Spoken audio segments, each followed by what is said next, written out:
following announcement has been paid for by the New World Order.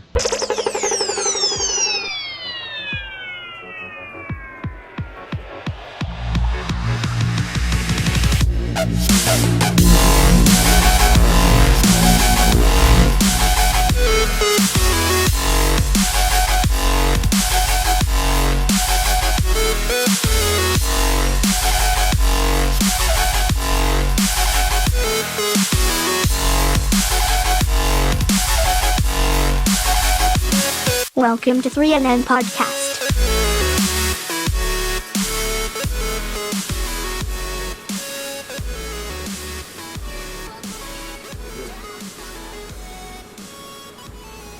Welcome everybody to 3NN Podcast. I'm Nick Tesla. I'm Brian McFadden. And we'd like to welcome you to the official podcast of Open Minds Everywhere. We got a really special show today. Before we get into the specialness, I guess you could call it. Specialness. The specialness. I'd like to mention just one thing. I know Brian had something he wanted to mention before we get into the main topic of the day. That's going to basically take up the rest of the show. I wanted to mention the Bryce Williams guy, the nutcase, or what's his name, Vester Flanagan. What kind of name is that? I want to touch on that. What the fuck kind of name is Vester Flanagan? What were you, parents, what were you thinking when you named him? Yeah.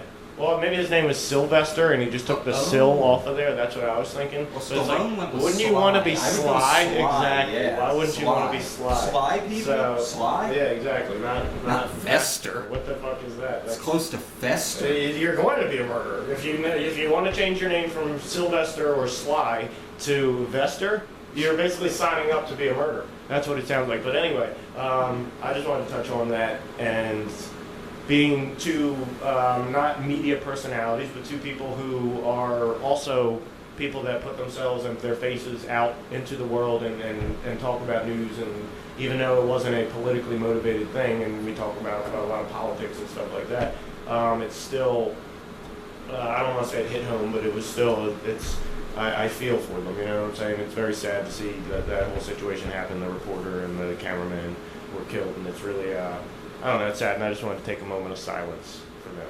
Just a moment, you know what I'm saying? So we can observe a moment of silence. That's kind of hard for me on this show, because I can't shut the fuck up on this show, ever. So let's shut up and have this moment of silence. Let's have this moment of silence for the people that were killed by some asshole named Vester.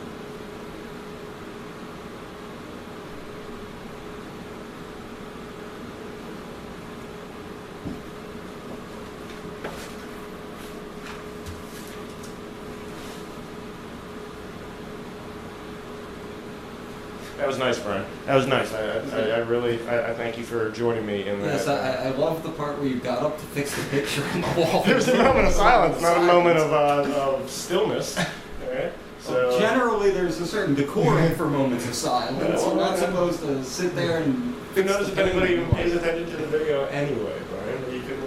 You might have just thought that something was falling on the wall or something if you weren't paying attention to the video. Anyway, what did you want to touch on there, Brian? I just found it rather amusing, and I'm sure a lot of people will, that a couple, not the current polls, but recent polls, I haven't seen the current ones, in a lot of southern states, D's Nuts was in a tie for third place to become president. He was tied with Mike Huckabee. Oh. Right behind Trump and Clinton. Yeah. So, I just thought it was funny. D's Nuts 2016. Okay. Now, for anybody out there that may be part of the older crowd or even the younger crowd, D's Nuts is polling at third. Well, okay. Well, there's a lot of people out there that may be like, okay, D's Nuts, what's that? I don't know. Let's give everybody a little rundown, all right, Brian? If you'll allow me. Do it. Hey, Brian, have you seen D's? Huh? D's what? D's Nuts! So you do that to everybody. Brian, that was a little lackluster in your effort, but it's okay, because you still got I didn't realize that you were going to do that. It caught me off guard because I was starting to stand ahead here. D's Nuts! Yeah, it's like I remember in middle school and sometimes in high school, but a lot in middle school, it was a big thing, was doing the D's Nuts thing to everybody. D's Nuts. Well, now it's changed. Even like online gaming, some of the in-between games, people joke around, man, This gun's good, but you know what's better? These. These nuts. See, I think it's so much better when it's used in the question-asking phrase. Yeah. Like, hey, did you hear about these? And they're like, these? These? What are you talking about? Who's these? These nuts! You know what I'm saying? That's Well, as it my turns favorite out, use. These Nuts is polling at third, but it's a 15-year-old kid that Yeah. filed the name with the I thought it election was- committee. So it would have been a Even little if- funnier to me if it was a name. now I think it's funny that he's polling But third, and a lot of people would it's gonna have rather to see face. that there's that many people that would rather see These Nuts in the White House instead of voting for Trump or Clinton. Yeah. That is rather telling about Trump and Clinton. That's rather But telling, at the same but it's time, telling if about he our youth. wins, he cannot be elected because he's only 15 and you must be 35. Yeah, so he's still got 20 years to go. Like, me and you have a much better shot at running for president, and I'll run as we're much Darth Vader. closer to being able. There we go. Me and you are much closer to being able to run for president. I will run than for that. president as Darth Vader in the 2020 election. Well, it upsets me. The only thing that upsets me Announcing about it this here. is, I like that idea, is that basically this kid is running as D's Nuts and is polling third, and Vermin He's talking Supreme. like Huckabee. But Vermin Supreme runs every year, and Vermin Supreme's got a much better plan. He's got a plan You mean laid out. every 4 years? Okay, he's got. I'm saying he runs every year that there's an election, right?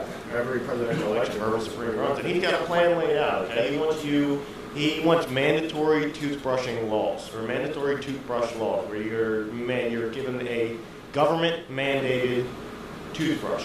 Trust me, it's a great plan. I also And like his free ponies for everyone. free ponies for everyone. Trust me, I was saving the icing for the top. Okay, I was saving the icing and the cherry for the top. Okay, that's the thing. Well, I guess the cherry for the top, or the cherry on the top, is akin to the boot on the top of his head. So that's and also he sprinkled pixie dust or fairy dust on top of somebody at the lesser known presidential candidate's debate from 2012. So that's that. Hey, he scored points. But how come Vermin Supreme is not polling third? You know what I'm saying? It's like how come he hasn't gained traction with the American public? But this 15-year-old kid has. Look at our current overpopulated culture from the baby boomer generation and the generation after that, and then the teen pregnancy generation. And you see all these younger people that love these nuts. Dude, okay, listen to it this way. Anybody 35 and younger, that's the ironic part about the whole these nuts thing. Okay? Anybody 35 and younger around that period, I would think, right? Because I think I'm 30. At 18. Okay, I'm 30. I believe about 5 years before me, when I got to high school or whatever, or when I was in middle school, I felt like the D's Nuts trend had been around for about 5 years. That was kind of the impression that you were given, is that the D's Nuts trend had been around for about 5 years. That people, it had been like an ongoing joke for a while. D's Nuts was not a new thing, you know what I'm saying? Like, and that was middle school, my middle school, Serrano Middle School in New Jersey. Like, what are you talking about? Like, so obviously it was a known thing. But I think once you get past 35, not as many people know about these nuts, but that's the ironic part because you have to be 35 to be the president. Older But people, here, let me 35 and younger, you know these nuts. Shut up. Good. Yeah. There is, some older people might know a version of these nuts. There is a peanut company out of Pennsylvania or New Jersey. I haven't done any research on them. I heard about this on 93 WMMR in Philadelphia, for those who don't know. Shout out MMR. I'll get to the point. No, shout out there. Apparently there's a peanut company, Salted Peanuts, and the company is called These Nuts. Oh, okay. I think I may have heard of that before, but it must have So been a people long that time eat ago. peanuts and like heavily salted peanuts might be familiar with that. Yeah. What the hell? They have a presidential candidate? Yeah. Who knows? It's Yeah, I don't know, dude. I don't know. I think we gotta move on to something very important. Something people are probably watching this exclusively for.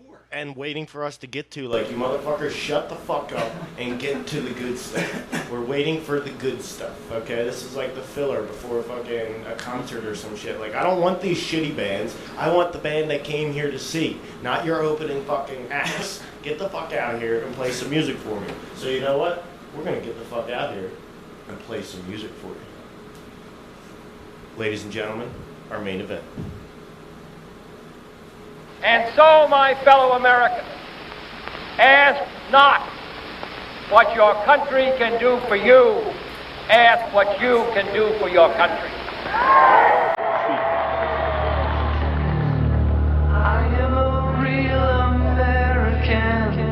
Fight for the rights of every man. I am a real American. Fight for what's right.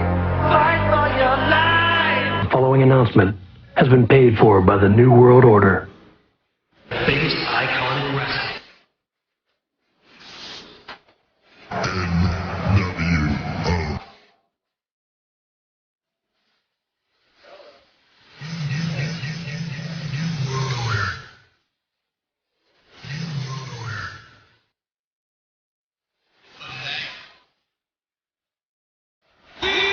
NWO.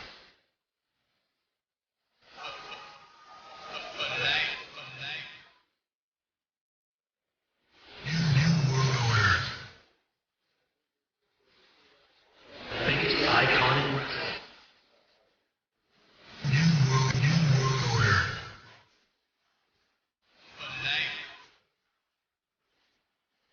Biggest icon in wrestling.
Here we are, ladies and gentlemen, the NWO episode. We finally have brought it to you. After months and months and months and months of hype. After months of hype, we have brought you to the NWO episode, and I have to give Brian a shitload of credit right now, because Brian did at least 99.8% of the preparation. Have to give Brian credit, definitely have to give Brian credit for his amazing work on this. He did a lot of research, a lot of great work on this. He probably did 99.9% of the work. I did maybe 0.15% of the work here, Brian. I put together this nifty song that you're hearing in the background right now. Nick did all the editing. Yeah, no, well, yes, the editing on this, nobody really knows, but the editing on this episode in particular is a little bit more complicated than others.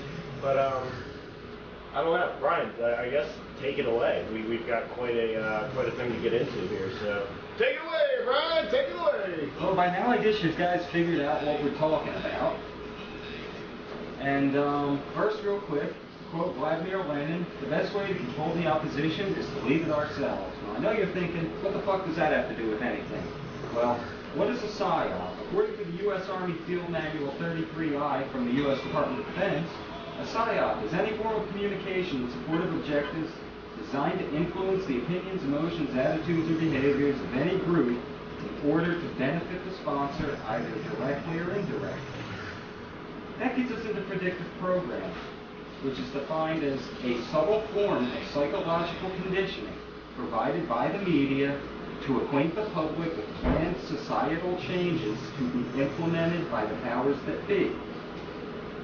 And that's where we're going today with our New World Order discussion. New World Order.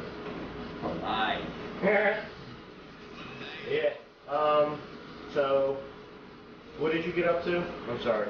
I just went through these two definitions. All right. So, are we going to start on really diving into the whole Bill Hicks phenomenon here? Well, that's just a tie-in. That's not really part of the trip. Yeah, we're gonna. No, that's what I'm saying. Would you like me to go on to the next one here? Bill Hicks is recruited by Ted. Oh, well, we have to. Oh, Oh, you didn't get unquestionable. I didn't get here yet. You didn't get the unquestionable part, but you did. My bad. Yeah. My bad. I just told you I zoned out for a second there. He's known to do this, ladies. Yes. I'm a space cadet over here. Unquestionably, one of the greatest examples of a psyop laden with predictive programming was the brainchild of wealthy globalist and media mogul Ted Turner and World Championship Wrestling CEO Eric Bischoff in early 1996. It was a pro wrestling stable called the New World Order. To fully understand and appreciate the complexity of this psyop, we must go back a few years earlier to February 1994 and the death of Texas comedian Bill Hicks, who frequently criticized the federal government and its foreign and domestic policies in his onstage rants. Bill Hicks is recruited by Ted Turner, fakes his death in 1994. Ted Turner signs the biggest name in pro wrestling and a household name, Hulk Hogan, months later. In 1996, Stratford is started. In 1996... For people who don't know, Stratford is an intelligence firm. It's a DoD contracted intelligence firm that I believe was initially Israeli intelligence. Isn't Stratford, what I've heard about Stratford is the term counterintelligence used. Well, yes, that's their main primary. Which to me sounds like they are probably a part of the propaganda machine, I would think. You know, or at least have their hands in the propaganda pot. You know what I'm saying? I would think. I'm sorry for straying a little here, but that's what I know about. But no, that's Stratford. a good, no, because that's important to note for the purpose of this is anybody. Like Project Mockingbird. Also, that's what Stratford is like inspired stuff by, like from what I that. Yeah, but also for people that are wondering, just if you've ever seen the YouTube footage. Now we're going to connect all these dots as we go through the episode, but put a bunch of things in people's minds to start out. What are they connecting? If you've seen the video that's pretty popular on YouTube, it shows an InfoWars camera guy being questioned by a security officer or a police officer, and he's sitting there saying, I work for Alex Jones, I work for Alex Jones. And he shows the guy his ID, and the guy's reading it. This says Time Warner. That's who you work for? He's like, I work for Alex Jones. Who do you work for? This is what Nick is reading right now. I interrupted him in the middle of when he was talking about. No, that's okay. That's okay. So in 1996, like we said, Stratford was started. But in 1996, the NWO wrestling stable was created, and in 1996, Bill Hicks reemerges as Alex Jones. A little bit of surgery there. Yeah, but just a little.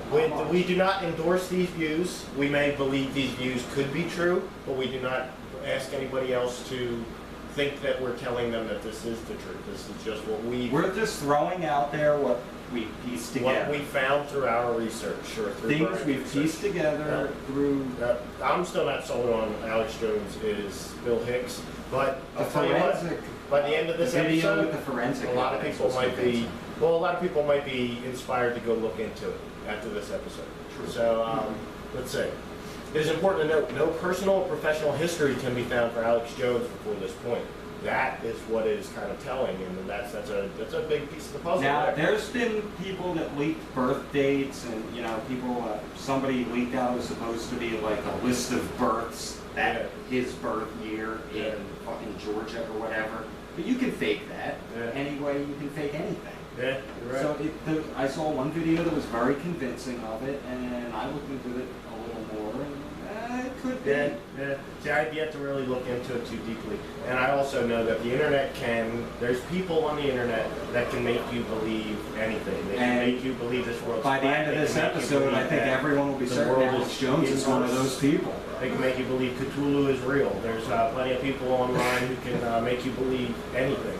There's people online who can make you believe that Hollow Earth theory is real. That Sandy Hook, there's nothing weird or out of place with Sandy Hook, and it's like crisis actors. Yeah, but there's people online. The same people in multiple. But there's people online who call themselves professional debunkers. Okay. Snopes. They debunk. Snopes, the lady and her cat. I don't know about Snopes here. She does all her research through I'm Google. talking about these people. These people who are not. These people who are just commenters on forums. Not people who have their own not professional, but their own debunking website. I'm talking about people who just comment on forums and they're like, no, well that doesn't make sense. No, now you're just talking crazy. Like those type of people. I don't even know where I was going with it. In 2001, WCW is sold by Turner to Vince McMahon's WWF/WWE I'm still right calling it before- WWF. Still calling it WWF. Sue me if you that's want. that's what it was at the time. That's what it was at the time. Was WWF. It became WWE very shortly thereafter. And hey, there's a whole conspiracy out there as well. Just like I said, the internet can make you believe anything. There's a whole conspiracy out there that the World Wildlife Fund and the WWF were actually tied to each other as like a co-promoting thing for the WWF wrestling. Haven't heard that. As it took off, or when it was getting ready to take off, when they branded it WWF and they had this plan to make it a new kind of a wrestling organization, and basically Vince McMahon took over. He basically worked with the World Wildlife Fund as more of a promotion type of thing to kind of bring the WWF name Now, into people's as a brains. wrestling So they fan? think about like Agenda 21 and nature and the I see what you're wildlife saying. out there. Now, as the other counterpoint, as a wrestling fan at that time, I was into ECW a lot, and ECW was about tearing down the curtains and saying, what, we're going to tell you the real shit that's going on a lot of the times. So at that time, what I understood was he was allowed to use WWF in America because it had become that popular in the United States, but outside of this country, he was to call it something else because the World Wildlife Fund was more well-known. Internationally had the rights. Okay. Yeah, I don't know. That's what I'm saying. Honestly, it's kind of a stupid conspiracy, and when you know that WWF was changed to WWE, I like those partially T-shirts. because- Get the F out. Yeah, but partially because of the World Wildlife Fund, they changed their name to World Wrestling Entertainment instead of World Wrestling Federation, which I like. WWF sounds better, rolls off the tongue better than WWE. Like, and I hate now if you go back and you buy any old stuff It's that all censored. They literally silence out when they say WWF SummerSlam, and you just hear SummerSlam. Yeah. It's like, oh, you gotta be kidding me. And like, Dude, I've seen them where they blur out the WWF on the side of the ring. Exactly. I'm waiting for them to start going in with CGI and changing the WWF, the old WWF logo, like they do in video games. If you play a video game, and like if you play one of their wrestling video games, and you play past characters, or you play like a past match in an old arena, or like the WrestleMania arena from the Caesar's Palace or whatever, like the iconic WrestleMania, right? If you play that, instead of saying WWF all over the place, and WWF WrestleMania, and WWF SummerSlam, whatever, it's the same logo, but WWE. Oh They change it in the video game, so it's like I'm waiting for the historic stuff for them to change it to WWE as well. But that's getting a little off track on the true NWO nature of this show. New World Order. So we were in 2001. yeah, we were in 2001. WCW sold by Turner Vince McMahon's WWF shortly before 9/11. The story being bankruptcy. And when I hear that, the first thing I think is Ted Turner bankruptcy. He's no Donald Trump. Ted Turner's got money and he takes care of it. What are you talking about bankruptcy? He's the owner of that company. Even I thought that was weird at that time. How did it go bankrupt? Honestly, it sounds like a conspiracy. Now, remember, people, this is before 9/11. This is before the idea. Ted Turner never went bankrupt. Did CNN ever go bankrupt, Brian? Not Did Time Warner ever go bankrupt, Brian? Never will. No, exactly. So how the fuck? Pardon my language, my French, mon frère. But how did WCW go bankrupt? Yes, no, trust me. I know they were riddled with bad management, and the organization had many problems from top to bottom. And their ratings tanked because they dragged out the NWO storyline. They dragged out the NWO storyline, but if you watch the last 2 to 3 years of WCW, they changed the logo. They basically tried to go and mimic what WWF Attitude Era was doing. Yeah. They tried to mimic it, but in all reality, that's all they ever did was mimic. no, It's the thing still was, athletes. I think that was a planned thing between Ted Turner and Vince McMahon. And Ted Turner, it was Ted Turner's version. WCW was supposed to be just as popular. For some reason, people didn't latch onto it. Whether the storytelling wasn't as good, or the stories themselves weren't as good, the wrestlers weren't as good, didn't have the same kind of attitude. There was whether the set designs and all that was just a little off, or whatever it was. WCW just couldn't capture what WWF was doing. Even though Vince McMahon, Ted Turner, WWF came out they with weren't the same Generation X at company. that time, and that just took DX off. did take off, but DX was Suck inspired it. by NWO. Yes. So It was like their counter. they're two peas in a pod, man. Two peas in a pod. All right, well, the NWO storyline was created so people could type in NWO and end up on Alex Jones videos. Now that... Making Ted Turner more money. Well... Because we'll explain as I go on throughout this episode, Ted Turner owns InfoWars. Yeah, I understand that, but I thought we were going to say, or I thought we were trying to say that the NWO, when you type in the NWO and you look up the NWO, now, it brings at you the to time, wrestling. it was the other way around. Oh, okay, now, okay. And the internet wasn't now as they prevalent love- at the time. Yeah. And if you're Look somebody at here, that's watching the that, you're like, 2001. well, if you're somebody watching that, you're like, you don't want that to explode. You have the, because you have Alex Jones there, you have the foresight to see that that's what's going to happen. Yeah. So why not create an NWO in 1996, shortly after the Oklahoma City bombing. That's crazy And stuff. if you know all the crazy stuff around that, you don't want people looking up New World Order that Bill Clinton and George H.W. Bush had been talking about for years. Yeah. No. Yeah. You want them to see something else if they're lucky enough to have internet in 1996. Yeah. You want them to see something else. Yeah, Let's take them. Hulk Hogan. yeah. It's really weird. It's crazy. Everyone loves Hulk Hogan, right? There's something to be said about this, and it's really weird that you don't find too many people talking about it or too much talked about it. You find like one or two sites where you find 20 or 30 people that have commented on it, but it's like, hold on, 20 or 30 people plus the one person that put that post up about the WCW and NWO. Like 31 people, and then maybe you got 3 or 4 sites like that, so maybe a little over 100, 150 people or something like that. Like, that's all the people that are talking about this? Something's wrong here, you know what I'm saying? It's like there's much more to say about this than Because the older 150 people talking generation about it. liked wrestling even more than the It's hard to Attitude put Era into a did. nutshell. A lot of people think that there's a complete wall between them, Yeah. and they don't understand that there may be a wall between them to the naked eye. But if you really look close, there's ties between them, like left and right, and it's like It was predictive it needs programming. to be touched on. Because So- notice after 9/11, the term New World Order, when you typed it in on the internet, took you to something completely different. The elite bankers of the world. Yeah. But then it Global quickly went back. government. But then WWF brought back NWO, and what did it quickly go back to? Wrestling. NWO. If you type in NWO, just NWO right now into Google, which I'm not going to do. I don't have my internet pulled up. But if you type it into NWO into Google right now, more than likely it brings up NWO information about. Well, also remember, I'm not talking about me or you, because your Google search results are catered and algorithmized, whatever you want to say. I've looked up both by what you. No, but I'm not talking about by what you look I'm using for when a it comes to different those. browser than I normally I'm talking use. about what you use in general. I'm not talking about your browser. It's not keeping cookies in your browser. It's keeping cookies from your IP address. The Google Let's has, just has find your out. IP address You know, in it. let's So just see what happens. more than likely, your results. What I'm trying to say is more than likely your results will bring up actual real world New World Order information as well. It's probably gonna have wrestling too. We're just going to test this theory and see what comes up. All right, what do you got? Come on. It's taking forever. Ah. New World Order conspiracy theory Wikipedia is the first one. Yeah, see. Followed immediately by New World Order professional wrestling. Okay. And images for NWO, which are all Yep. the WCW's Yep, NWO yep, logo. Pictures of the original 3. Yep. And New World Order, an overview, educateyourself.org. That one's political. Global Force Wrestling results, NWO member passes storage. Yep.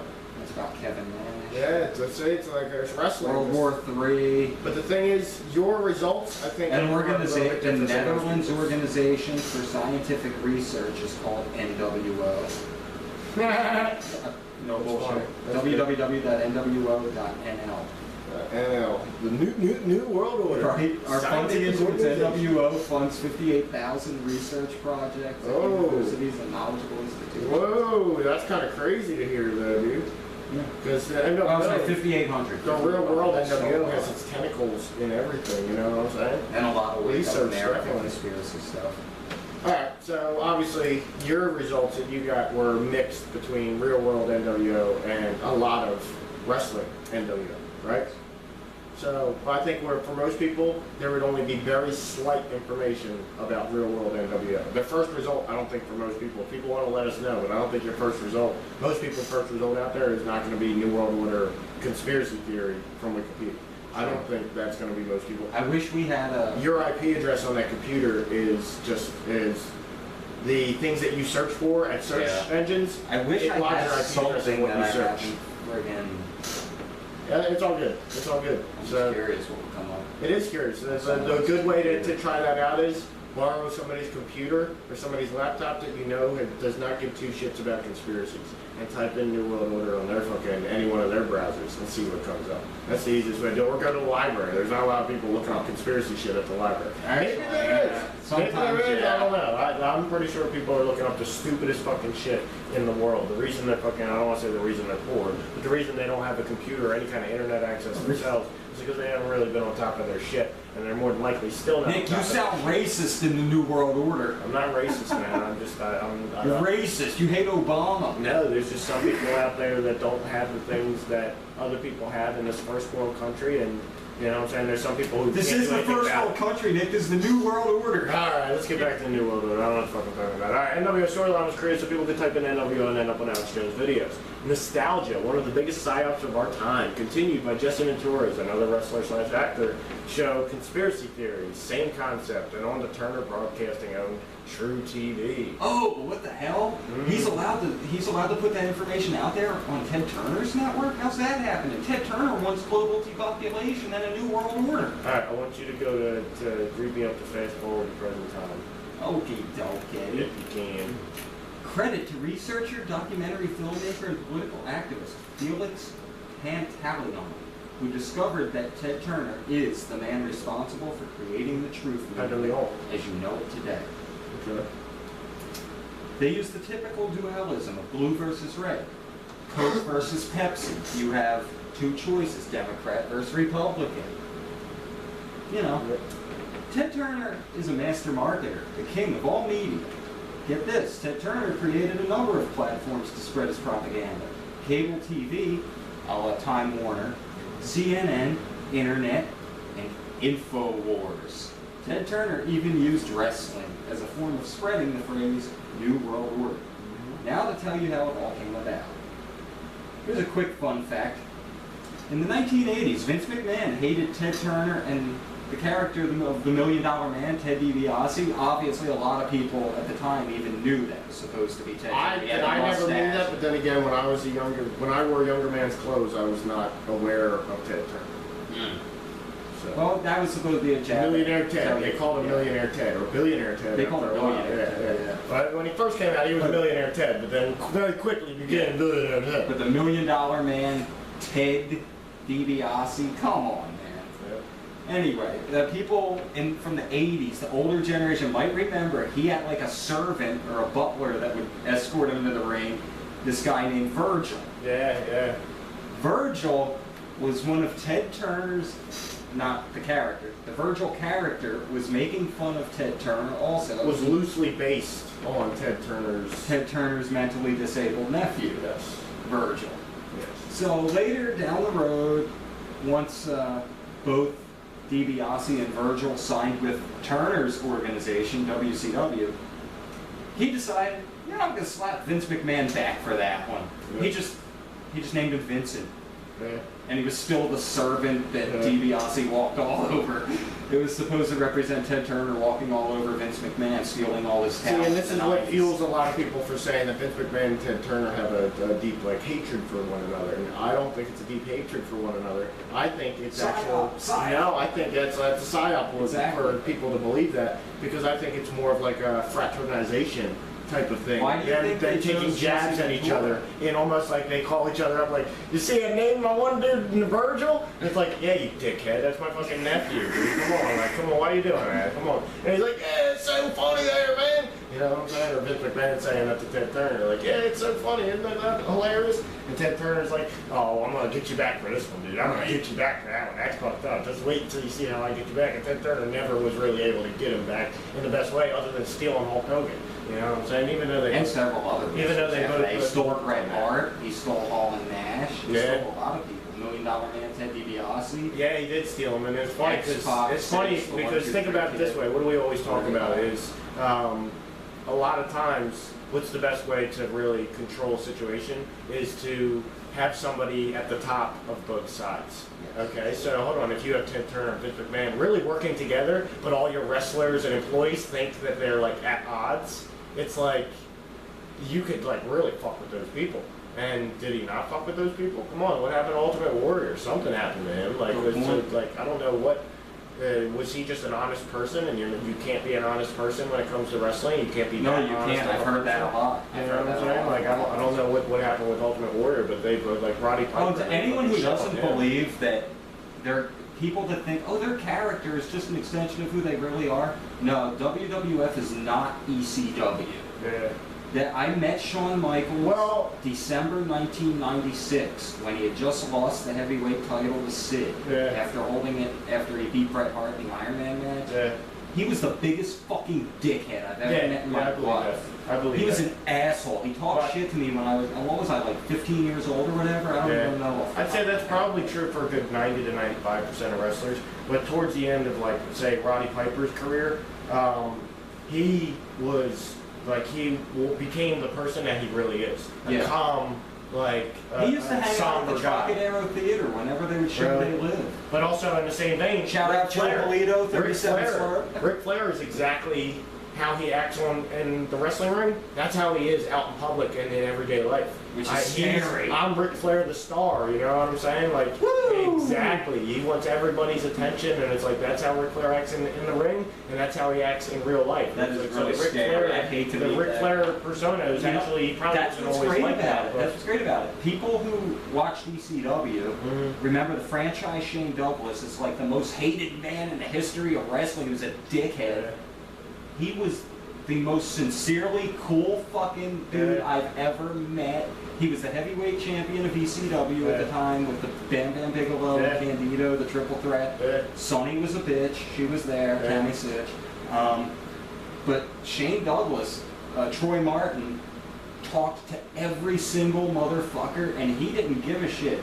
If you want to talk storyline, he'll talk storyline. You wanted to talk. What was the deal between you, Nash, or you, Hall, and Michaels? Like, you really hate it? Yeah, we were in the same hotel. I was calling him out, telling him he was a pussy. I wanted him to hit me. Even for people that don't know wrestling, really, there's fucking New Jack City came into my mom's restaurant when she was working one night, and she was serving him, and he had like band-aids on his face, or little like sutures on his face because the TCW. Come on, he had a match that night. And she asked him about it. He said that he had a match that night. And my mom was like, a match? And he was like, yeah, I'm a wrestler.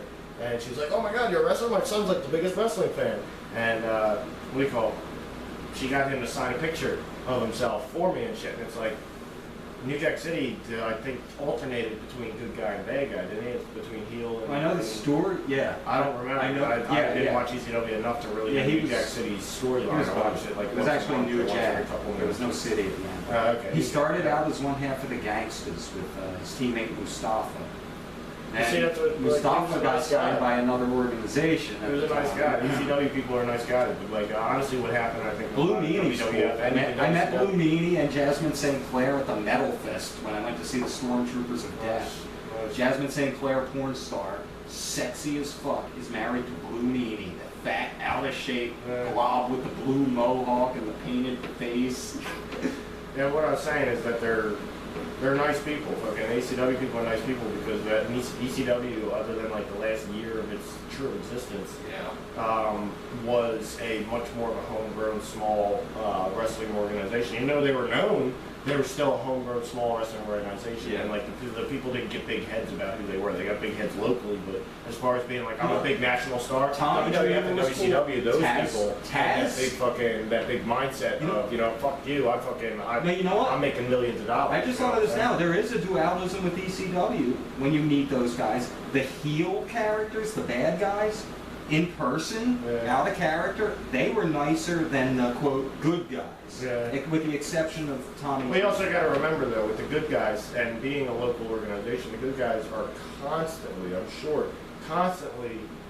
having people like, oh yeah, like Tommy Dreamer, Tommy, yeah, what's going on, Tommy? Where the other guys, Sandman lives in Philly. That's what I'm saying. The other guys, the heels, they walk through the fucking streets, and yeah, maybe some people are like, yeah, fuck you, man, you know what I'm saying? But like, it's kind of like a joke and like joking type of thing. Whereas it's a whole different thing with the people who are fan favorites, because the fan favorites, people run up and want their autograph and are like, oh my god, and little kids are like, oh my god, it's him, oh my god, and it's like that shit probably gets so fucking annoying. If you signed up for wrestling because you enjoyed wrestling and you didn't like the fan part of it was just another part of it, but it's not something that you were like all about. And you didn't like, even though you might be a fan favorite, you don't really give a shit about fans like that. I'm gonna throw this out there constantly. I don't know if this is fact. I don't know if it's fact or not, but I think that's what the deal was with Taz. He was in it for the sport. He was collegiate trained. He was a great wrestler and he was good at judo. Yeah. And I think he got in it more for the physical aspect of it. Taz was not but then I think after a while, when he realized, I think he kind of changed and he became more fan friendly. Yeah. I first met him when he was a bad guy still, and he was really cool. Yeah. He still had he's kind of his half-in character with his... Well, that's part of Taz. Then once he became the good guy and became the champion and all that, he was like, again, one of the nicest dudes. Yeah. It was weird. Yeah. Well, that's just how it is. And being a smaller organization, you probably don't get as big of a head about it. No matter what, whether you're a good guy or a bad guy, you don't get as big of a head about it. But when you're in a larger organization and you're Lex Luger or you're Hulk Hogan or you're Shawn Michaels, you're like, or you're even Bret Hart, you get this big head and there's nobody. I heard Bret. There's nobody putting you in check. You know what I'm saying? Bret, but there's nobody putting you in check. Yeah. Now, unless you're close with your parents, where Bret kind of close with his parents. All right, I don't know really about all these other wrestlers and how they are with their families and this and that. You know what I'm saying? Yeah. Hulk Hogan obviously divorced his wife, so it couldn't have been that close. Him and his son were somewhat close because he came into the WCW. But didn't his son die? His son died. Nick Hogan? I'm pretty sure Nick Hogan died. Did he? I'm pretty sure, yeah. I have to look into that. Brooke Hogan's still around, but Well, Hulk Hogan, that's a perfect example. Yeah, Somebody who got a big head, you know what I'm saying? He got a big head and thought he's like an international superstar. I mean, you are an international superstar, but it's like the same thing that happens with a lot of actors and shit, is where they're like not nobodies, but they're struggling for 10 years to really try to make a name for themselves, and all of a sudden out of nowhere they become a big name. And it's very easy in that situation to just be like, fuck you, I'm the fucking shit, you know what I'm saying? And like anybody that approaches you that's not on your level, you're like, fuck away from me, like I don't want to talk to you, you know what I'm saying? And it's like, instead of having a little bit of humbleness, having a little bit of a slice of humble pie and saying, you know what, they could be like me one day. How would I inspire them to be like me? And like thinking outside of the box instead of being in their own world, like I'm the shit. I'm fucking international superstar. I'm fucking Hulk Hogan. Get the fuck away from me. You don't think Hulk Hogan's ever shrugged somebody the fuck off? I guarantee you. Well, it's like maybe not Dusty Rhodes, the American Dream, Dusty Rhodes. He's a wrestling legend in the old NWA. Yeah. And Dusty Rhodes. Well, look at his son. He was working for NWA, WCW. Yeah. And he says, you know what? Vince McMahon's offering me more money. I'm gonna jump ship. He thought he was in for a great deal. They brought him out as Goldust, which at the time was a very unpopular character. No, Goldust was when he first came on the scene. People were like, no, that wasn't socially like it is now. Yeah. That for the first year, it was just whoa, weird. But then he became his own character. Going gay? No. Then he became his own. Now it's more accepted socially, but yeah, he took a lot of time to evolve. Yeah, I think it was a little more acceptable. They pushed that for a while. I think with his obsession with Razor Ramon, even though his wife was playing the character of his manager at ringside. Yeah. It's like, come on, man. Yeah, well, when you're in the wrestling world and you're a big wrestling fan, like, trust me, it seems like it's a real big fucking thing. At that age, I was young when Goldust came on the scene. I was like, whoa, wait a second. No. Yeah, for wrestling, it was definitely risque. And he kept beating all the good guys. People knowing that wrestling was all really just entertainment and just they were pushing the limits more and more and trying to get more and more viewers and a younger crowd and then be a little more risque because you got ECW you're competing with and people watch ECW at 2 o'clock in the morning because that's the only time it's on, but they'll stay up to watch that shit because they like that better than your shit. I'd rather watch you're barbed competing wire with them match and people understood that like you're going to have Goldust. characters like fucking Goldust. You're going to have characters like Val Venus. You're gonna have the characters like fucking Mark Henry, Sexual Chocolate. That was you know what I'm funny. saying? You're gonna have those kind of characters where they're not trying to be, even though they were overtly sexual many times. But that is they're not sad. trying to be You know, overtly sexual. I gotta say, that all is the time, sad man. for Mark Henry. He took a downhill turn. That was an Olympic athlete like Kurt Angle. He took wasn't a downhill wrestler turn, but I'm in the pretty Olympics. sure. He was a I'm pretty sure after maybe you stopped watching after I did, but I'm pretty sure after I stopped watching, he definitely had a pretty productive career for 2 or 3 years where he was world champion for like a 6-month span. But or I mean, something the like characters that he was playing. Well, that's what I'm saying. But when he was Yeah. champion, he was world's strongest man, Mark Henry. Yeah, he wasn't remember sexual that. chocolate. He So. was- yeah. But that was after the whole sexual chocolate thing. The whole sexual chocolate thing came after the what do you call it? The Legion of, what was it? The Nation of Domination. Wasn't he a part of that? Was he a part of that or not? I don't think he was. I think he fought with him and then he joined for a while. Yeah, I just it was remember weird, one of my yeah. favorite skits ever is when DX came out as the Nation of Domination.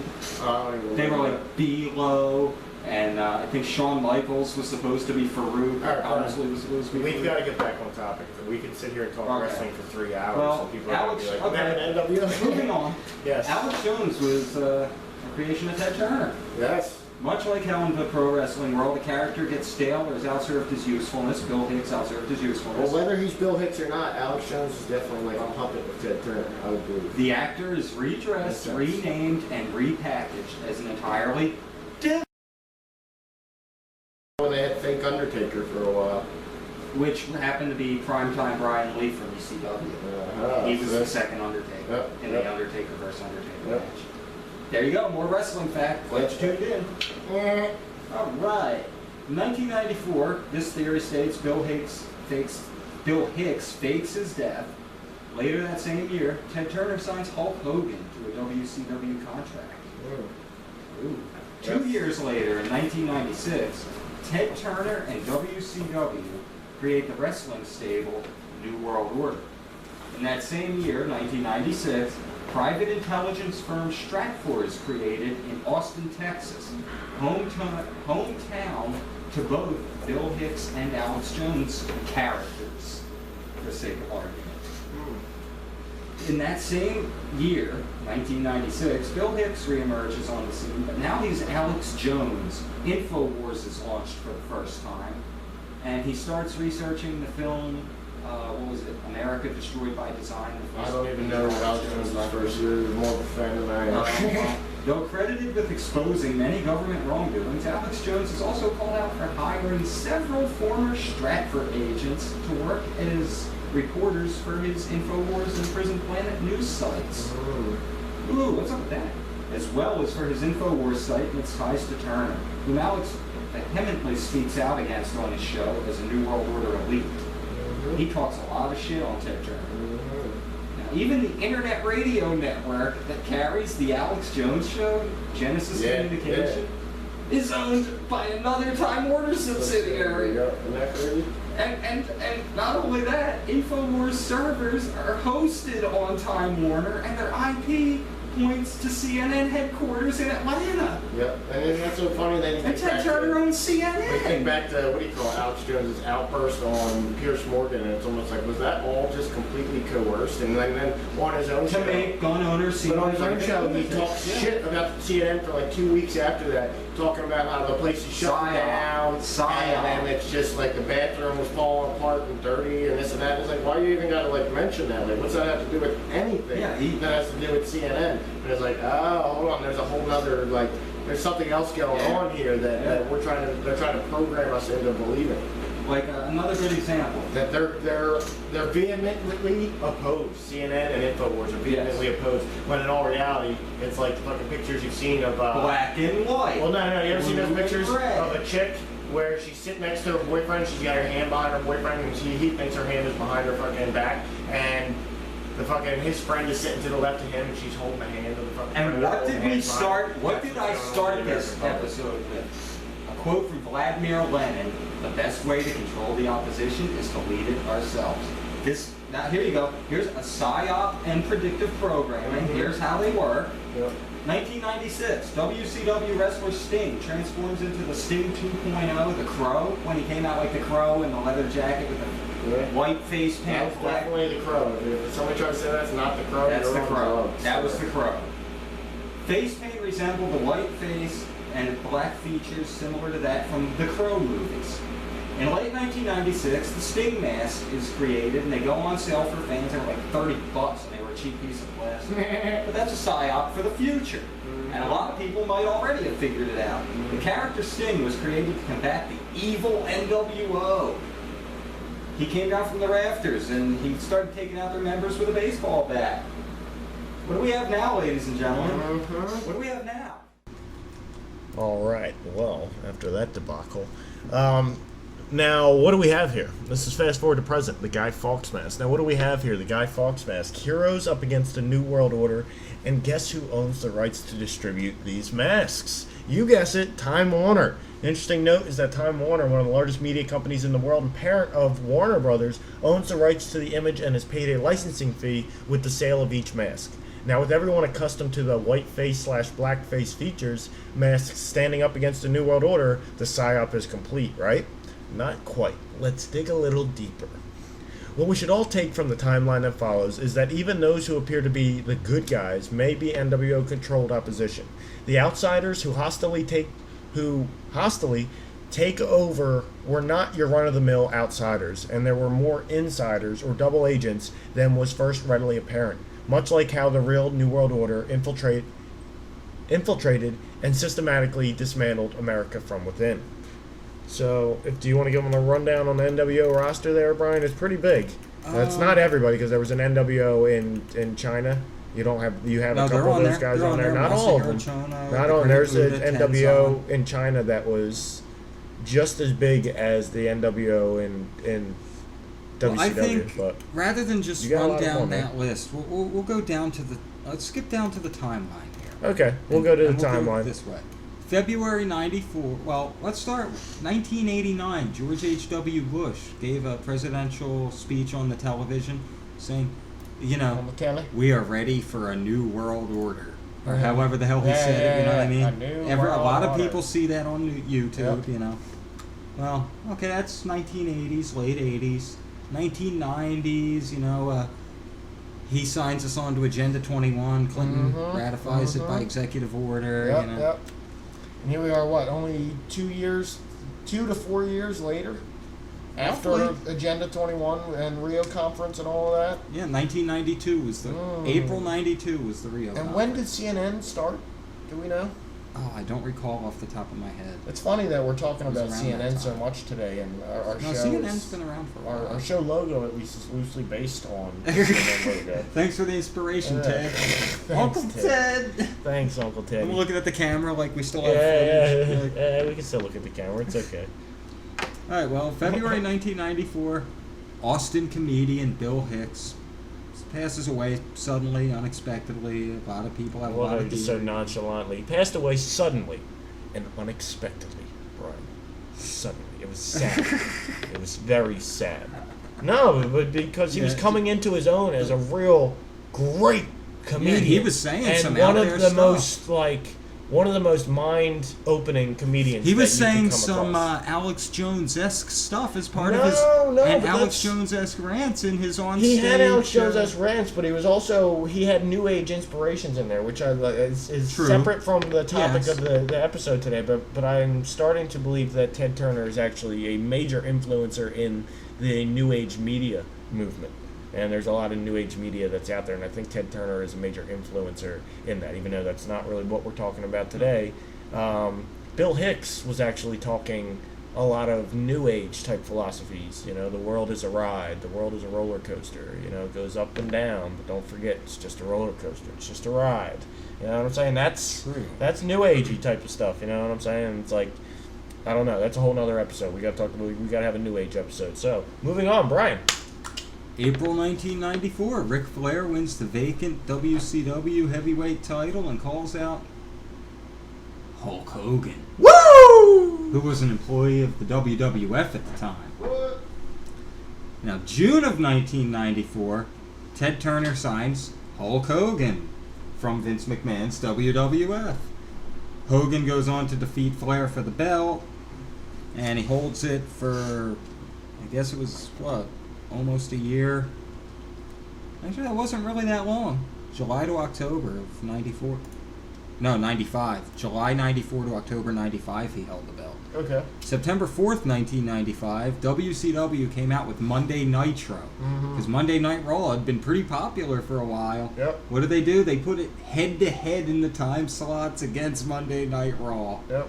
And Nitro didn't do so good, even with the Hogan-Flair feud going. Yeah. They did. So, They came into their own, that's for sure. And then they did that deal all throughout 95 where, the belt changed hands all, like, every week between Flair, the Giant Paul White, and Macho Man Randy Savage. Ooh, yeah! Well, it's the big show! Yeah, I suddenly want a Slim Jim. He wants to snap into a Slim Jim. Alright, moving on. Where were we? March 96? 96, yep. Okay. Well, that's when, in the wrestling community, rumors leaked that Razor Ramon and Diesel, two of the WWF's more popular stars, that's when Diesel was Big Daddy Cool. Ooh, Big Daddy Cool. They were going to be leaving and going to WCW. And all of a sudden they stopped appearing at WWF events, and nobody really knew what the deal was with them. They just kind of went off the grid. Yeah. Off the grid, Jesse. Nobody knew. But the insiders Also, that same month, March of 96, while these rumors were circulating about Razor and Diesel, Alex Jones appears on the scene for the very first time as a radio host on KJFK in Austin, Texas. That's telling. That is very telling. And then was 2 months later, May 96, the first outsider, Scott Hall, formerly Razor Ramon, he came out through the crowd on Nitro, hopped the guardrail, jumped in the ring, and shouted a bunch of shit about big surprise next week for Sting. And then the following week, Kevin Nash followed him. Yep, Kevin Nash showed up, and what did they say when they got in the ring? We're taking over. We're taking over. And the whole thing, they build up the hostile takeover match where they were going to have a 3-on-3, but we're not telling you who the third guy is. You'll find out Bryan at the show. Could be, what do you call it? Could be, if we're going to correlate this to an actual New World Order. Bear in mind now, here's where we're going with this. Well, that could be getting ready to start happening.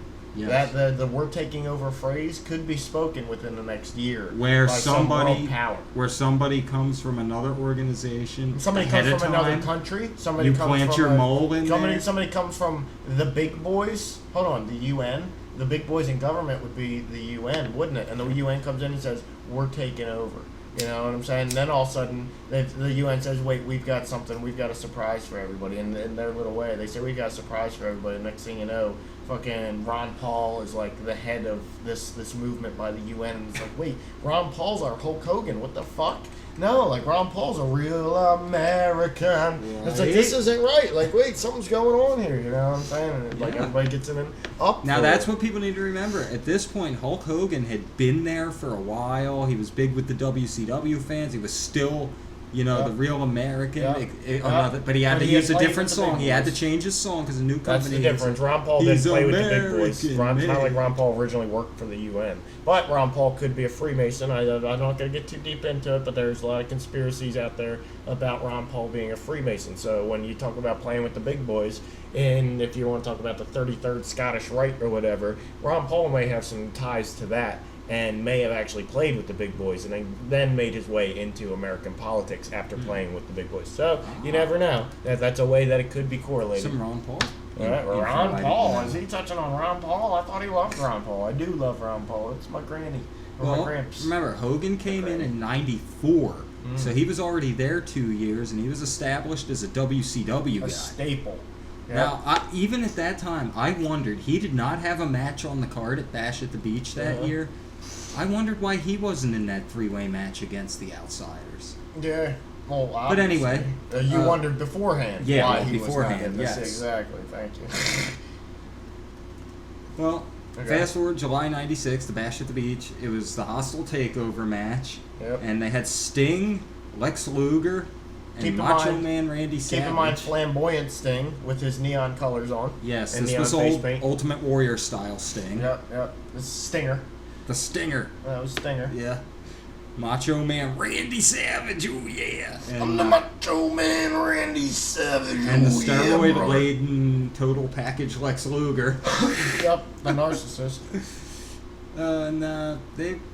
Hall and Nash came out for the match. Diesel and Razor Ramon, by going by their real names, like their legit real names out of character.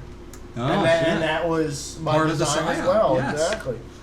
They come out 20 minutes into the match. They still have no partner, but they've injured like 2 dudes on the WCW squad, and they're about to win this match, and here comes Hulk Hogan, and he gets in the ring, does his little pose, and he rips his shirt off. Here comes our savior. And then he leg drops Randy Savage 3 times and pins him. Or He could was that be the Blue third Beam guy. Jesus? Could that be Blue Beam Jesus? Sorry, I'm trying to correlate all this to future events that could be happening. Could or that be Blue eventually Beam? happening. You think Blue Beam? Blue Beam Jesus. Hulk All of a sudden, Hogan Blue Beam represents Jesus Blue shows up Beam? in the sky because World War III has broken out. And there's, the banks have declared martial law and shit's just going nuts. And it's like all of a sudden Jesus appears in the sky and we all think Jesus is here to save us. And Jesus drops a leg drop on fucking, on Muhammad or some shit. You think you see Muhammad in the sky and Jesus in the sky and shit. And Jesus drops a leg drop on Muhammad and you're like, oh shit, it's going down. That's not what I think it is. I don't know. And here's why. Because this was still 1996, pre-9/11. It was still the beginning, but dude, we're not in the NWO 9/11 could have been that leg drop. Nah, I don't Because think so. how long the NWO storyline dragged on. Yeah, This was the beginning of the NWO. But this was the NWO coming out. They were like, it was a coming out party for the NWO, which we have yet to have. And it made the it seem, NWO's coming out and party. a lot of people, wrestling fans that weren't conspiracy theorists, there was a conspiracy in the wrestling forums at the time of, was Hogan a plant the whole time? Or did he just turn against us now? Or was this whole thing planned? Because it yeah, but like when it comes to that, I think controlled opposition. whoever the correlating psyop. person is to Hulk Hogan is right now our All-American man. You know what I'm saying? Like right now, Could Alex day and Jones age, be Hulk Hogan? Maybe in this scenario. Could be our All-American man. Next thing you know, He works he's, for Turner. Jesse he's Ventura. the head figure Conspiracy of the New World theory Order. with Jesse Ventura. Off the grid Because with it's not Jesse like Hulk Ventura. Hogan was fighting the New World Jesse Order, Ventura. but if there were a New World Order in the times before Hulk Hogan came out as the New Listen, World Order, he would have been fighting against them. Maybe it's because I'm a little messed up right now, but I just put this theory together. You had Hulk Hogan represent the the plant on the inside. The New World Order comes in, the hostile takeover. You have your outsiders attack with your insider in place. Mm-hmm. What if? I forget who I was gonna go with this. That's why I'm delaying. That's so okay. long. It's okay. I can't say anything. Come on, I'm the king of brain farts over here. Jesse Ventura. Nah. Because think about it. He was also a wrestler for both of those organizations, and his conspiracy theory show was on True TV. Yeah. I don't know that. I don't think he's going to come out. By Ted Turner. He could be. He could What be if his controlling whole opposition. He could be. I definitely believe he could be, but I don't know. I don't think he's going to be like our Hulk Hogan, man. You know what I'm saying? I think our Hulk Hogan is somebody where the general public, not like the public that's aware that looks at Alex Jones like, oh my god. You think he Miley shares so much Cyrus is information. fucking Hulk Hogan? Maybe Miley Cyrus, maybe some celebrity, maybe Brad Pitt, maybe freaking, what's his name, George Clooney, I don't know. Maybe it's Tom Cruise. And Tom maybe Cruise it's is Hulk Hogan. Maybe it's Ben Affleck, for all we know, the new Batman. Who knows who it is? But maybe it's somebody, I'm thinking that it's going to be somebody who's like, maybe I'd like, a lot of times I defer in my own mind, I defer to Obama. Because Obama is like praised as like, you know what? they're praised to the general public who don't pay attention. Let's as try to being figure this these great new out. President, and Let's go somebody back who's, up to the list of the awesome for this original country. NWO guys and try to figure this out real quick. Yeah. Because, like, look at who they... Some of them are pretty obvious. You had Hall and Nash because they were, known names. Like, I guess they were like your what's douchebag's name? Not Pierce Morgan. Fucking The Torch. The Torch. You talking about Bill O'Reilly? No. Glenn Beck? Glenn Beck, that fucking faggot. And, Who? pardon my language. And, Alex Jones and those guys. Okay, what about him? That could be your Scott Hall and Kevin Nash. We haven't established yet who Hulk Hogan is. Yeah. Ted DiBiase's obviously fucking Ted Turner. Yeah. Maybe that's saying he jumped ship? That he came from WWF? No, it's just saying he's New World Order. Huh? Nick Patrick, who was a longtime WCW referee.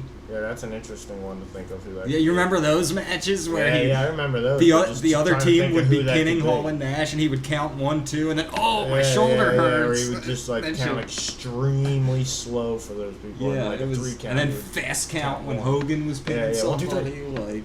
Like the Giant eventually joined Paul Yeah. White. The NWO. This is one I'm trying to figure out too. The NWO NWO had the fake Sting Yeah, that went against the real Sting. yeah. And see, that's like.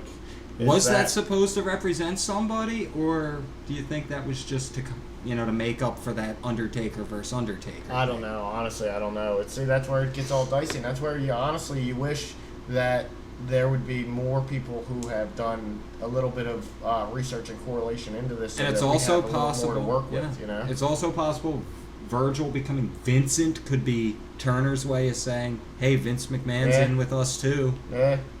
Which Maybe. I don't nowadays it's pretty obvious with the things he puts on know. I his don't know. show. Who's Big Bubba Rogers? Could Big Bubba Rogers used to be- Sheriff like- Joe Arpaio? Big Bubba Rogers, he used to be the big boss. No, man. I'm saying could he be Sheriff Joe Arpaio? I know who Big Bubba Rogers is. I'm Ah. saying could he be, because he's the old cop, you know what I'm Yeah. saying? Now he's Big Bubba. It's like, hold on, is that your Texas guy, your down south guy, Sheriff Joe Arpaio, you know what I'm saying? It's Ooh. like, is that your guy, Big Bubba? Eric Bischoff, who was the CEO. Eric Bischoff's going to be like the head of a bank or something, like the head of like Lehman Brothers or the Koch brothers or something like that. That's who Scott Hall and Kevin Nash are, is the Koch brothers, man. One thing I think it was funny that who made that cut in the New World Order was Michael Wall Street. Yeah, I don't even remember Michael Wall Street. He used to be IRS in Oh, the okay, WWF. so that's who, that's what I was thinking. That's who that might be. IRS became Wall Street. New World Order. New World Order.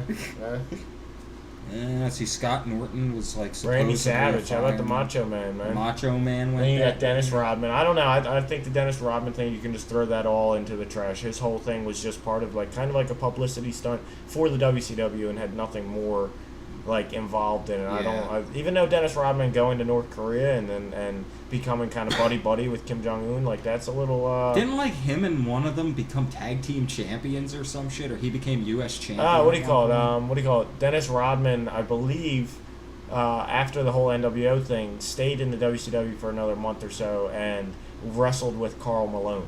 With Karl Malone, I believe they won a tag team title together or something like that, and then Dennis Rodman disappeared. Steve Mongo McMichael put together a nice career for himself as a wrestler. after Mongo football. McMichael, I liked him. He was a beast. man. At first, I was kind of really, he's really doing this, and then he won a few titles in his career. He did pretty well. You got Kurt Hennig. Yeah. Mr. Perfect, Mr. yeah. Perfect, yeah. Rick Rude. Ravishing Rick Rude. Louis Piccoli. I bet you we could do a whole show on Louis Piccoli. This is right before. This was after his. He ECW. died right after he joined the NWO, a month after he joined the NWO. Yeah. And it's that could be, did Louis Piccoli get in and kind of, maybe he was an NWO conspiracy theorist and he got in I want to be a part of this because I want, and then he realized that Ted Turner out of was character, behind it real and all life. this shit, you know? The man who portrayed Louis Piccoli passed away. I'm sorry, I don't have his name pulled up right now. It's not really Louis. It's Louis something. Spiccolini. Dusty Yes, Rhodes. Spiccolini. I could not believe that just Dusty Rhodes joined the NWO That, when it yeah, happened. the you know what I'm American saying? Dream, Dusty Yeah, Rhodes. the Let's put the whole American thing Dream. out there. The American Dream is New World Order. Exactly. Psyop, psyop, psyop. Exactly. You know who Dusty Rhodes reminds me of? I'm probably way off, but my correlation I think of is Rush Limbaugh.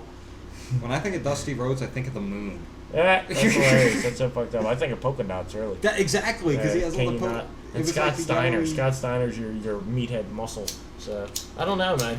I don't know. What I think is important with that one, when Scott Steiner joined, he turned on his brother Rick Steiner, longtime partners in many organizations around the world, turned on him in that match and joined the NWO. Yeah. Think about that. Rand Brother Paul, versus brother. Rand Paul, Ron Paul. Father versus son, son versus father.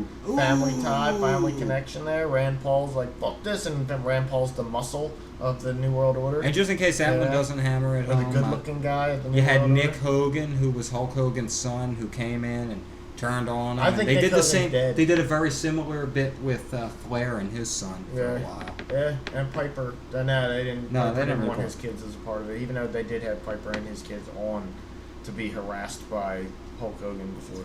All right. Okay, what do you make of like when they did the Latino World Order and the New Japan Pro Wrestling? Yeah, I think that was World just Order? trying to. That had nothing to do with the Grandmaster plot, other than they would To show I think, it was global. I think there was a.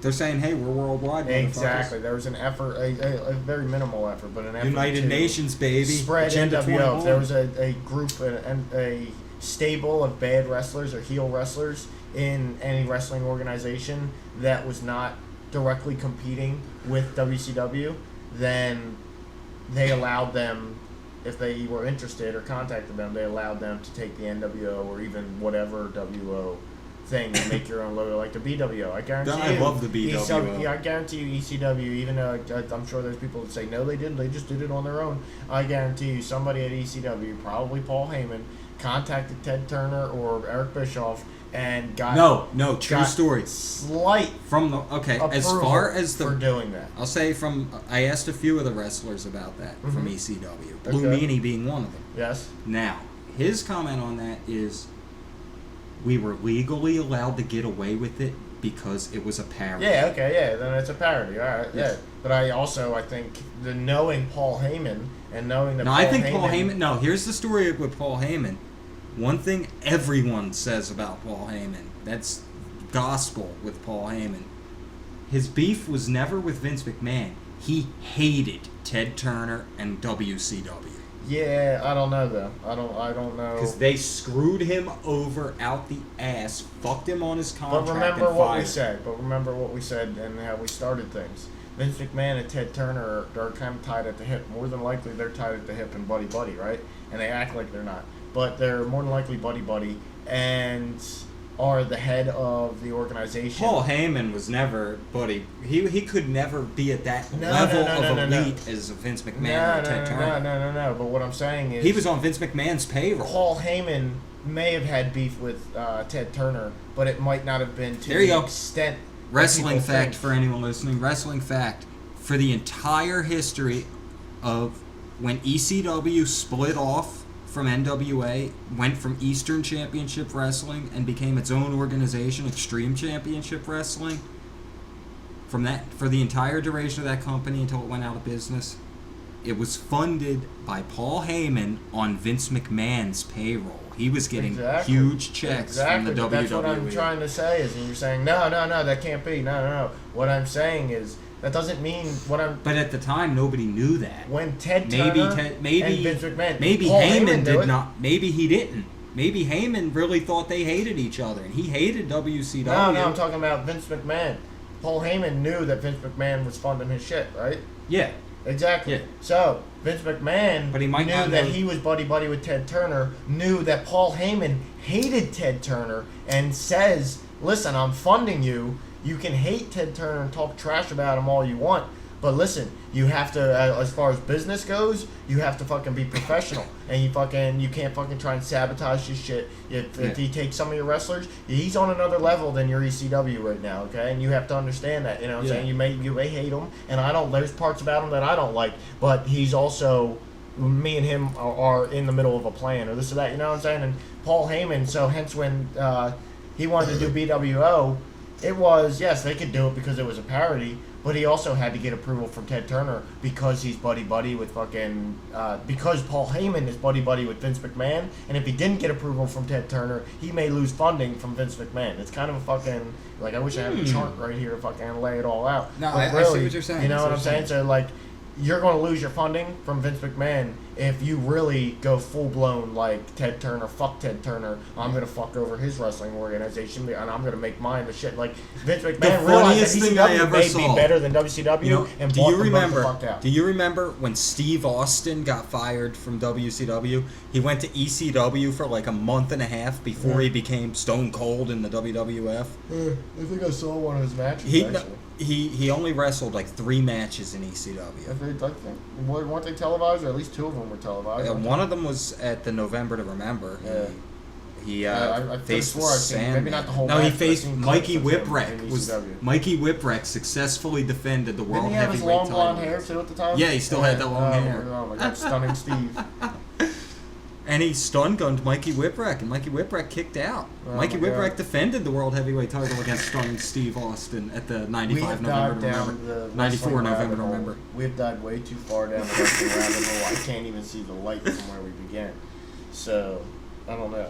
Right? But the funniest thing I ever saw, he did a sketch. You remember Monday Night Quill, where he put the little black wig on and he was supposed to be Eric Bischoff? Nah. He still had the long blonde hair, but he had a little black toupee on, and he's wearing a suit. He's like, "Welcome to Monday Night Quill. The big boys play with themselves." It was funny as hell.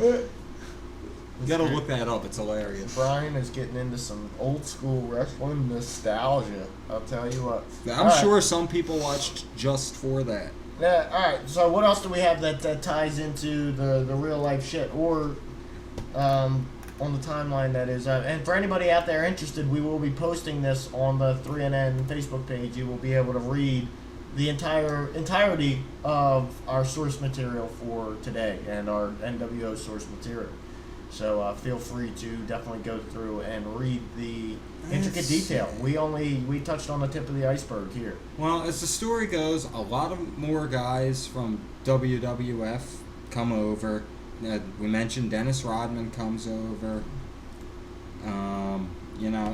Then they do, all the splits with the different NWOs, the red and black versus the white and black, and they start jumping over back and forth against each other. It's almost like the plan was to just start the NWO, and then they didn't really know where to go. Yeah, they really ran out of story. You know? They just kept trying to unveil more people. The story was just mainly supposed to be the NWO is taking over and becoming a force that cannot be stopped. This is something I thought was really interesting, that really makes me want to figure out who Hogan is, because... Alright. What were you saying there, Brian? Sorry, we had a little technical glitch technical hiccup. So, experiencing technological are you saying something about Hulk Hogan? You want to makes you wonder about Hulk Hogan? I remember at one point, I think it was 98 sometime, November 98, he said he was going to run for president. Really? And then he retired from wrestling. Okay. And then he ended up coming back later, of course. So that kind of ties it into politics a little bit. You think of Jesse Ventura. I am thinking Jesse Ventura. Yeah, that's great. Who used to be a wrestler. Yeah. And is a very good actor as well. Yeah, and people have said when it comes to Jesse Ventura, he would probably make a good president because of the wrestling character that he's played, and that's a lot of politics as characters. 3 months later, Alex Jones launches Prison Planet website with live feed of his radio show. Exactly. Which we already said. Because the times, Ted Turner owned. they are a-changing.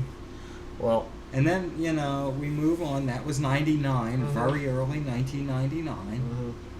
And, Alex Jones did some documentaries. He did his show. People, he kind of built a small fan base. I guess some people searched NWO and came to the Alex Jones show. And then, I'm still scrolling down. I wonder if Bret Hart, the Canadian, joining the NWO at one point meant anything. Yeah, maybe. Cool. Could be the Canadian Hitman. By the way. Then March 26, 2001, all assets of World Championship Wrestling are sold to Vince McMahon and assimilated into the WWF brand. And Shane McMahon shut down Nitro, basically. Came on the last episode of Nitro, one of the saddest episodes of anything I've ever seen. I was pretty depressed that night. It was the end of being able to flip between when one show wasn't really pulling its weight, flip to the other one, you know what I'm saying? They probably got something going on. Usually it worked out that way, you know? It kind of, And it's like the monopoly, and that's a very good way to explain to dumbasses who watched wrestling back in the day and watched that happen. It's a very good way to explain monopoly to them and explain how monopolies work and why they're not a good thing. Yes, because that was when did I say that was? March 26, 2001? Yep. And then what happened? Then January of 2002, ECW held their last show and went bankrupt. Yep. So that's crazy. And then what? 9/11 happened. Then September 2001 was 9/11. And then Alex Jones really took off. Alex Jones 2002, he produced Loose Change and filmed 9/11 Road to Tyranny. Yep. Then he started filming his documentaries, or making his documentaries, which are very well produced. It makes you think Ted Turner was probably involved with the production aspects of those. It wouldn't surprise me in the least. So, and who's on all these? Who is Alex Jones's buddy? his big buddy that he interviews all the time. Jesse Ventura. Jesse Ventura, you're right. That's his Whose and that's show? What Jesse did Ventura's we source. say also? Huh. Alex It's- Jones' show was on a Ted Turner network. Yep, yep. Jesse Ventura's show was on a Ted Turner Yeah, network. called Conspiracy Theory. Ron It's- Paul's been on Jesse Ventura's show. I know you said Ron Paul earlier. Yeah, He's been yeah. on Alex Jones' show. Yeah, Ron Paul. It's crazy because you think Ron Paul's like the father of all this stuff, but Ron Paul could be the Hulk Hogan in all this for all we know. You know. All right, Brian, we got to wrap it up. It's been a wonderful show. We can probably touch on a little bit more the start of next week's show. I'm sure Yeah, there's some 'cause- people out there that there's some more that they want to touch on. So if there's anything that you'd like to, anybody out there, if you'd like us to touch on anything or add anything, you think there may be something that we missed, please feel free to let us know in comments or shoot us an email at 3nn@outlook.com or notice@outlook.com or brian3nn@hotmail.com. But I think it's been a pretty wonderful show. We opened up a lot of eyes to a connection a lot of people probably knew in the back of their heads was there, Psyops and but didn't predictive really put it programming. together or thought that it wouldn't be that simple. It really is that simple, folks. Look into this shit, and you find out when you find out Ted Turner could be a possible real life, real world, New World Order member, and He calls for a new world order. He in creates interviews. a He new calls world for order global in his wrestling. It's he pretty crazy. openly calls for global depopulation under Agenda 21. Exactly. He pretty publicly crazy. supports it. Yep. So and well, like you have to constantly come back to WCW faltered because they went bankrupt, and that was the word. Ted Turner never went bankrupt. So how did WCW go bankrupt? You know, and it's like, okay, I can understand. Maybe there was poor management and they didn't manage the finances that well, or this or that. Then Ted Turner, being a smart businessman, would just replace the management, and You know what it could be? he did put Vince Russo in, but I mean, remember at replace that financial point, management. at that point during the Monday Night Wars, wrestlers were getting paid obscene salaries Yeah. to stay loyal to their company. Yeah. Maybe Ted Turner just said, you know what? I'm blowing too much money on this stupid Yeah, I shit. don't know though, because Ted Turner has also been involved with sports, doesn't he? I believe he's owned a couple. He's Atlanta Braves.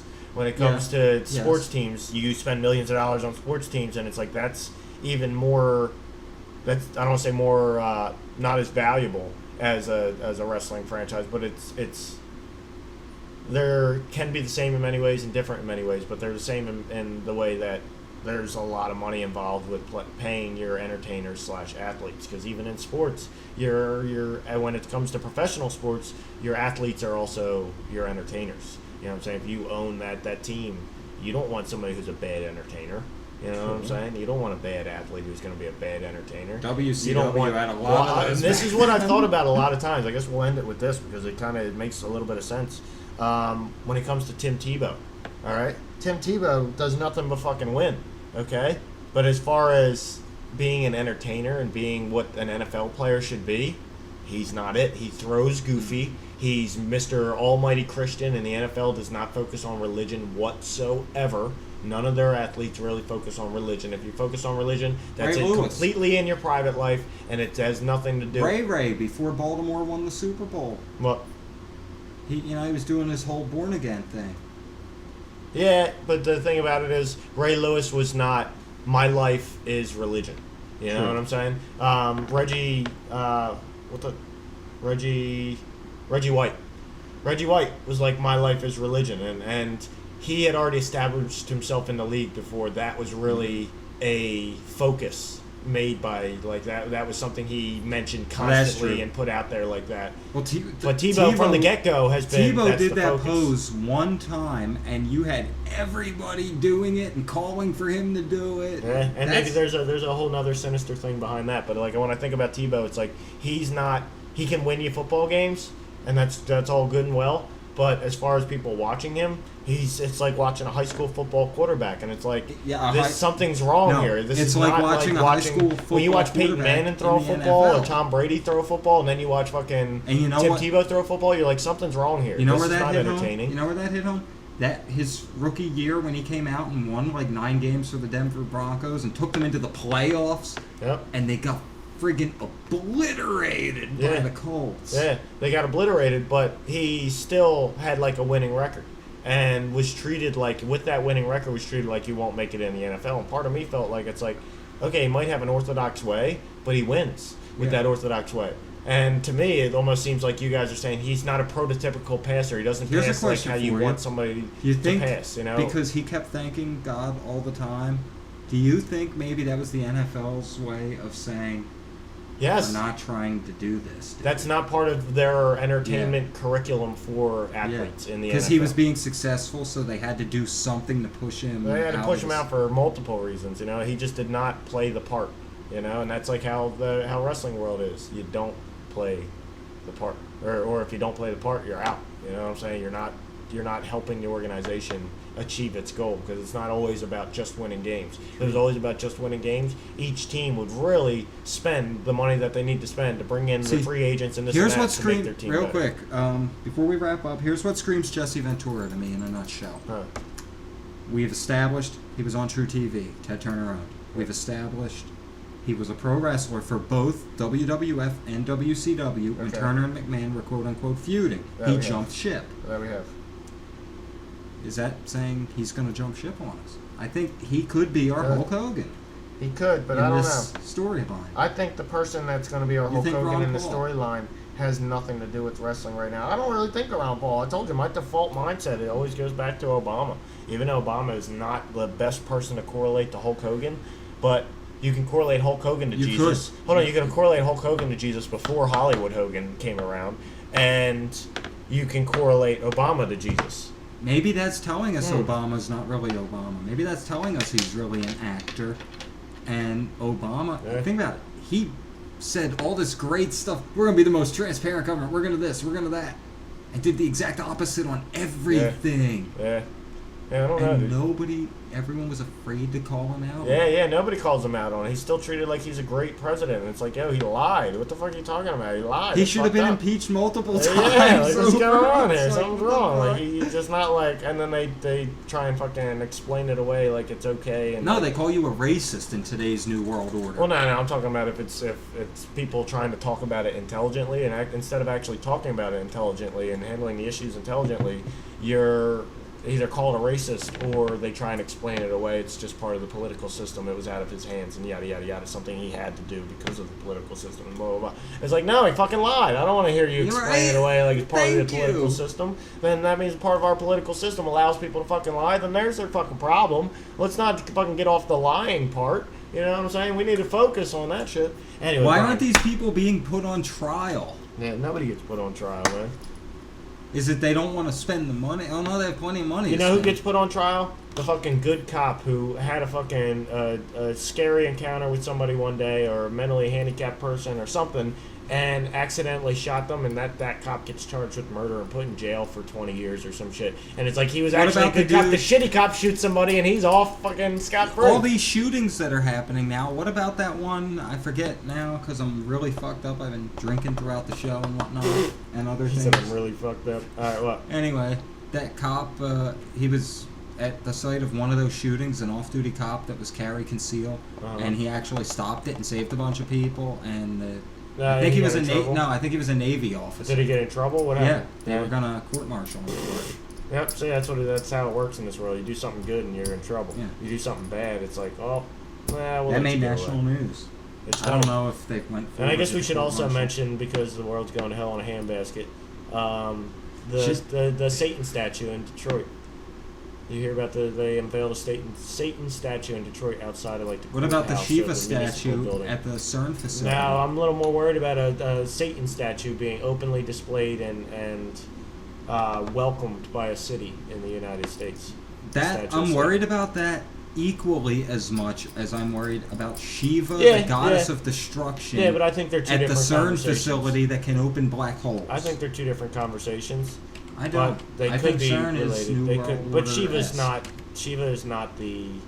There's no correlation between, other than Shiva is the Lord of Death and dissolution. I don't think What there's is any. Satan? Satan He's is the not the anti- Lord of Death and dissolution. Satan is. He's the antithesis to Lord. God. Exactly. The but opposite death of and Jesus. but death and dissolution are not ungodly things. That's my thing. A lot of people, when they die, they go to God. You know what This is I'm saying? It's true. not like But when you die, you disillusion, definitely go dishonesty, to hell. And it's not like that's- Satan is known for killing people. Satan is known for taking people's souls and this and that. You know And what I'm burning saying? in hell. And causing evil and this and that. I don't know. They definitely could be related, though. Especially if a black hole opens up at CERN and fucking hell emerges from it. Then Maybe. you got a fucking pretty solid case there, Brian. Yeah, right. Those fucking two statues are fucking hand in hand. They might as well just be merged into one fucking statue. Seriously, if that's the case. Well, supposedly we'll know in September because that's when CERN fires up. Hey, we got 3 weeks, dude. We got 3 weeks before the fucking shit hits the fucking... Shit hits it. If you've ever worked in a warehouse, sometimes you'll see these fans that are literally from blade to blade, from the tip of one blade to the tip of another blade, is literally like 50 to 60 feet across, hanging from the ceiling. That's the shit. And we got about a tractor trailer load of shit getting ready to hit that fucking 60-foot fan at the end of September. If all predictions. Of all internet prophecies, if the internet's right, we got 3 months till fucking a tractor trailer worth of shit hits a 60-foot fan, Brian. Woody Harrelson, baby, 2012. And you know what they say, the internet's always right. All right, so Brian, I think it's been a wonderful show. We'll definitely come back to NWO a little bit next week, and I don't know, it's been a good time. We may have a guest, we may not. Yeah, we will. We'll have Rich will be back, and Rich may be bringing a guest as well. Who knows? You know? Ooh, you never know. Maybe not. Maybe I'm completely wrong. So I don't know. Been a great show. Or maybe none of us will be here, and it'll be Alf Dahl and Clifford Dahl. It's been a great show content-wise. Been a horrible show technical-wise, behind the scenes-wise. Technological differences. This hour and a half or whatever that you're listening to here, hour and 15 minutes, whatever it is, literally took about 3.5 hours to film. So you better fucking love this shit. And like it, comment, subscribe, share it to your Facebook, do everything you possibly fucking can. And anybody who decides to go look any of this stuff up on their own, please send us what you find. Leave a comment, a link, something. Yeah, please do. And remember, you can read Brian's research. We'll have it posted on the 3NM page. It's a lot of misspellings and typos because it's a lot of copy. Hey, that's okay though. It's still great information. So definitely check that out. Read the timeline. It's pretty interesting. If you don't know all the things, if you didn't pay attention or you didn't watch wrestling back in the day that much, but you are interested in this whole topic, the timeline you really need to read through and really. Because we didn't really read through. Read the whole timeline and think of correlations. That's the most fun thing to do with that timeline. Think of correlations and post them on. Oh, I forgot about that when they did the thing with Vampiro and he brought in the Misfits. Yeah, I remember Vampiro. And I'm a Misfits fan. Yeah, and I lost a lot of respect for them when they did that WCW stint. I didn't lose a lot of respect for them. I lost a lot of respect for WCW when they brought in what's his name? Oh shit, the actor. They brought in him and made him world champion with Dusty Rhodes. He was in a movie about wrestling. Actor? Yeah. Oh, come on. He was in Scream. He was Dewey in Scream. Sarah Michelle or wait, he became world champion? Yeah. Oh man, I can't fucking remember his name. Here?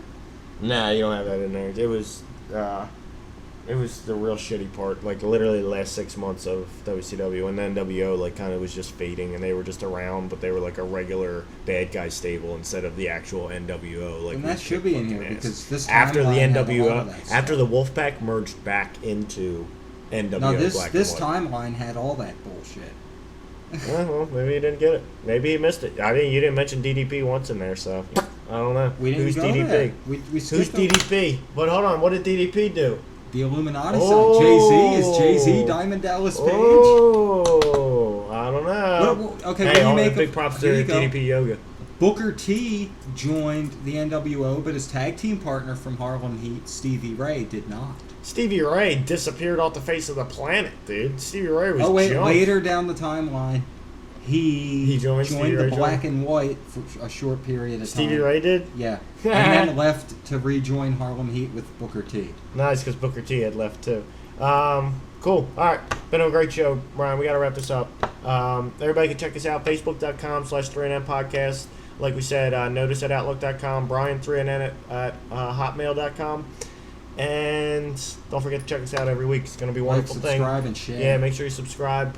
Share. Click that thumbs up. Share this shit. Share. Comment if you want. And I guess everybody have a great week. You only got a few more weeks till you got to stick your head between your knees and kiss your ass goodbye. Wow, these are some bad 'Cause typos. I should have proofread this. Don't post it until I. It's going to be a great show. Going to be a great show next week. I don't really know exactly what we're going to touch on. A little bit of NWO, and then we'll have something super fantastic for you. Probably something a little paranormal or esoteric or Brett, something. the Canadian hitman. Maybe consciousness. We'll talk about consciousness in general. Oh, there was a stint there. Hulk Hogan came out with the Secret Service. That's funny. Fake Secret Service, not real Secret Right Service. after he announced his candidacy for president. Yeah, it was all part of the stint, or all part of the sham. They did the thing where Scott Hall was drunk. All right, Brian. Well, we're wrapping up. Yeah, we are. There's a lot of stuff in that. There is a lot of stuff. I'm still trying to find who this. Yeah, you're not gonna find him. I'll pull it up. I'll post it somewhere. It was what do you call it? Not Freddie Prinze Jr. I don't know. It was the dude who was in the Scream movies. I know who you mean. David Arquette. David Arquette. There you go. WCW champion. I lost all respect for WCW after that. On that note, everybody have a great week. We will see you next week. Rich will be back. Thanks for joining us. Thanks for putting up with our technical bullshit. We're experiencing technological differences. Once again, this is the world's premiere podcast for open minds everywhere. Thank you for checking us out. We will see you next week. Have a good one. Cue the music. Peace, bitches. Later. They're gonna get in the ball.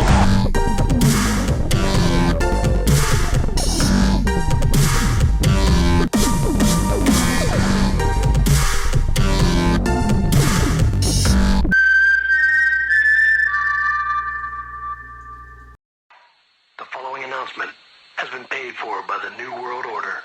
Every day is getting closer to your last. I've been up there before, haven't I? There's nothing like it. You're not in the same league as me. I am the man. Yeah, you are going to be fully exposed. Yeah, let me tell you the scoop. You didn't want to flick on this light switch, but you done did it, and you can't take it back. I will blast you. Nothing you can do about it. It's a sentence. And I am the warden, judge, and the jury. Bam! Your wife is nothing. Don't make any long-range plans. The preceding announcement has been paid for by the New World Order.